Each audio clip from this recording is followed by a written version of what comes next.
আসসালামু আলাইকুম। ঈদ মুবারক। এই যে আমরা সবাই মাঠে যাচ্ছি। এই যে সবাই আমরা এই যে মাঠে যাইতেছি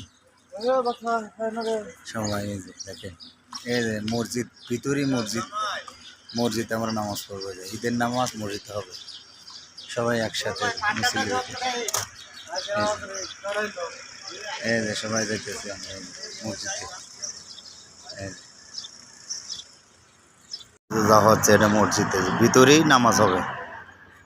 এই যে এটা হুজুর আমাদের। আসসালামু আলাইকুম। আসসালামু আলাইকুম। ঈদ মুবারক, ঈদ মুবারক। আলহামদুলিল্লাহ। এই যে আমরা মসজিদের নামাজ হবে।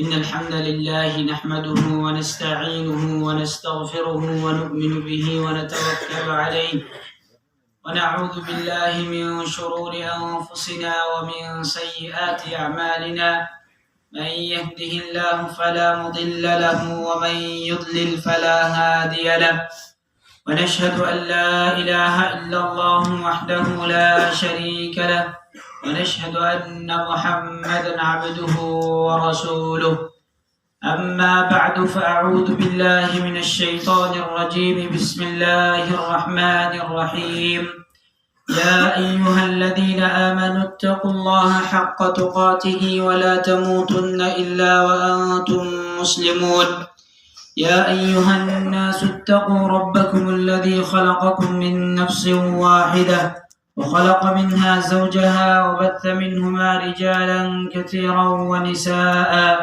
واتقوا الله الذي تساءلون به والأرحام إن الله كان عليكم رقيبا يا أيها الذين آمنوا اتقوا الله وقولوا قولا سديدا يصلح لكم أعمالكم ويغفر لكم ذنوبكم الله أكبر ولله الحمد সম্মানিত উপস্থিতি, আমরা শুরুতে আল্লাহ রাব্বুল আলামিনের প্রশংসা জ্ঞাপন করছি যে আল্লাহ রাব্বুল আলামিন আমাদের সকলকে আজকের এই মজলিসে উপস্থিত হওয়ার তৌফিক দিয়েছেন। সকলে বলি আলহামদুলিল্লাহ। আলহামদুলিল্লাহ। শত কোটি দরুদ ও সালাম বর্ষিত হোক আমাদের প্রিয় নবী মুহাম্মদ রাসূলুল্লাহ সাল্লাল্লাহু আলাইহি সাল্লামের প্রতি।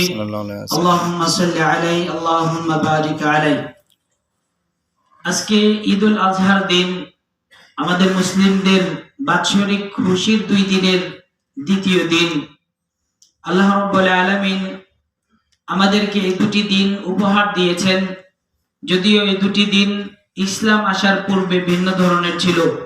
রাসূলুল্লাহ সাল্লাল্লাহু আলাইহি ওয়াসাল্লাম যখন মক্কা থেকে মদিনায় হিজরত করলেন, তখন দেখলেন মদিনাবাসীরা এই দুই দিন উৎসব পালন করে, তারা খেলাধুলা করে। তখন রাসূলুল্লাহ সাল্লাল্লাহু আলাইহি ওয়াসাল্লাম তাদেরকে লক্ষ্য করে বললেন, ইন্নাল্লাহা ক্বাদ আবদালাকুম বিহিমা খায়রাম মিনহুমা। আল্লাহ রাব্বুল আলামিন তোমাদেরকে এই দুই দিনের বদলে এর চেয়ে উত্তম দুই দিন দান করেছেন। বলি সুবহানাল্লাহ। সুবহানাল্লাহ। সেই দুই দিন হচ্ছে ঈদুল ফিতর, ঈদুল আযহা। একটি হচ্ছে রমজানের ঈদ, আর একটি হচ্ছে কুরবানির ঈদ। তো আল্লাহ রাব্বুল আলামিন আমাদেরকে এই দুটি দিন দিয়েছেন খুশির জন্য। সেই খুশির বহিঃপ্রকাশে আমরা আল্লাহ রাব্বুল আলামিনের দরবারে 2 রাকাত সালাত আদায় করেছি, এবং ইনশাআল্লাহ আজকে, আগামীকাল অথবা এর পরের দিন আমরা যাদের সামর্থ্য রয়েছে আমরা কুরবানি করব। যারা হাজী সাহেবগণ আছেন, আজকের এই কুরবানির দিনে তাদের হচ্ছে সবচেয়ে বেশি কাজ।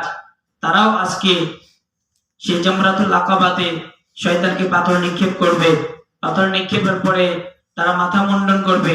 মাথা মুন্ডন করার পর কুরবানি করবে এবং বাইতুল্লাহতে গিয়ে তাওয়াফ করবে, সাফা মারওয়াতে সাই করবে। এই 5টি গুরুত্বপূর্ণ কাজ আজকে তারা করতে পারবেন। যদিও এই কাজগুলো তাওয়াফ এবং সাই বিলম্ব করা যায়, মানে আজকে এই 5টি কাজ শুরু হয়ে যাবে। যে হজ্জের সবচেয়ে কঠিন দিন হচ্ছে আজকের দিন, কারণ আজকের কাজ অনেক বেশি, অনেক দূর হাঁটতে হয়। যারা হাজি না, যারা আমরা এখানে আছি, আমরা আল্লাহর লক্ষ্যে আমরা কুরবানির সালাত, ঈদের সালাত আদায় করলাম এবং কুরবানি আদায় করব, এবং আল্লাহ রাব্বুল আলামিনের শানে আল্লাহর তাকবীর পাঠ করব। আল্লাহু আকবার, আল্লাহু আকবার, আল্লাহু আকবার, লা ইলাহা ইল্লাল্লাহ, আল্লাহু আকবার, আল্লাহু আকবার, ওয়ালিল্লাহিল হামদ। সম্মানিত মুসলিমবৃন্দ, আমাদের কুরবানি এসেছে আমাদের বিশেষ একটি শিক্ষা দেওয়ার জন্য। রমজান মাস যেমন এসেছিল লাআল্লাকুম তাত্তাকুন, তোমাদের পূর্বের যুগে যেভাবে সিয়াম ফরজ করা হয়েছে তোমাদের উপর সিয়াম ফরজ করা হয়েছে কেন? লাআল্লাকুম তাত্তাকুন, যেন তোমরা মুত্তাকি হতে পারো। এই কুরবানি যখন শুরু হয়েছিল হাবিল কাবিলের যুগ থেকে, সেই ক্ষেত্রেও বলা হয়েছিল ইন্নামা ইয়াতাকাব্বালুল্লাহু মিনাল মুত্তাকিন, আল্লাহ কেবল গ্রহণ করেন মুত্তাকিদের থেকে। দেখুন, এই কুরবানি এসেছে আমাদেরকে তাকওয়া শেখানোর জন্য, এই কুরবানি এসেছে আমাদেরকে ত্যাগ শেখানোর জন্য, এই কুরবানি এসেছে আমরা কিভাবে নিজেদের দুনিয়ার উপরে আল্লাহর আখিরাতকে প্রাধান্য দিব, দুনিয়ার স্বার্থের উপরে দ্বীনকে প্রাধান্য দিব, ইসলাম ধর্মকে প্রাধান্য দিব, এই শিক্ষা দেওয়ার জন্য কুরবানি এসেছে। কুরবানি আসেনি শুধুমাত্র গোশত খাওয়ার জন্য, কুরবানি আসেনি শুধুমাত্র উৎসব করার জন্য, কুরবানি আসেনি শুধুমাত্র পারস্পরিক একত্রিত হওয়ার জন্য। কুরবানি এসেছে বিশেষ শিক্ষার জন্য, সেই শিক্ষা হচ্ছে ত্যাগ। দেখুন প্রিয় ভাইরা, ত্যাগ দুই ধরনের হয়। ত্যাগ হয়, প্রথম ত্যাগ হয় ভালো কাজ করার মাধ্যমে, দ্বিতীয় ত্যাগ হয় খারাপ কাজ ছেড়ে দেওয়ার মাধ্যমে। আজকে যেভাবে আমরা একটা পশুকে কোরবানি করব, তাকে জবাই করব, তার রক্ত প্রবাহিত করব, যদিও সে কাজটি কঠিন সহজ নয়, কিন্তু আল্লাহ রাব্বুল আলামিন আমাদের জন্য এই কাজটি সহজ করে দেওয়া হয়েছে।